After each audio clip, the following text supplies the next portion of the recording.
Kasihan adalah kasihan, domba-domba pun bermusuhan.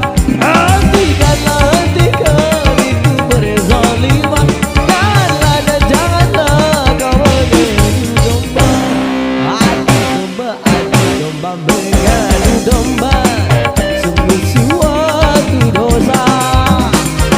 Adu domba mengadu domba, perbuatan tercela. Demi keuntungan, domba jadi korban. Demi kesenangan, domba kesakitan. Adu domba mengadu domba, sungguh suatu dosa. Adu domba mengadu domba, perbuatan tercela.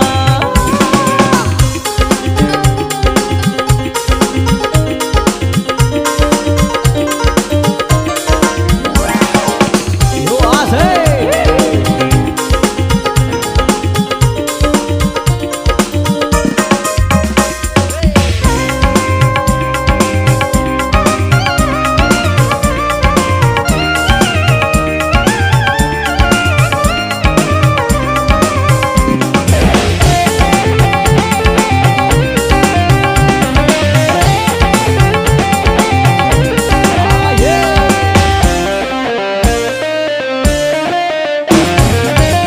Jadilah seorang gembala di antara kawan dan domba.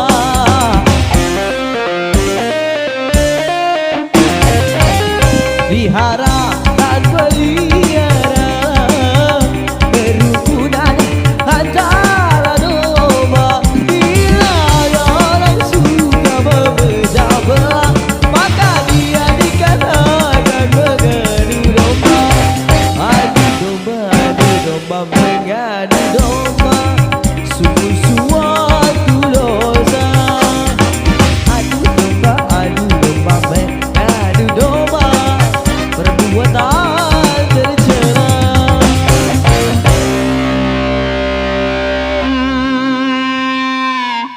Terima kasih. Terima kasih kembali ke Bapak Fadli.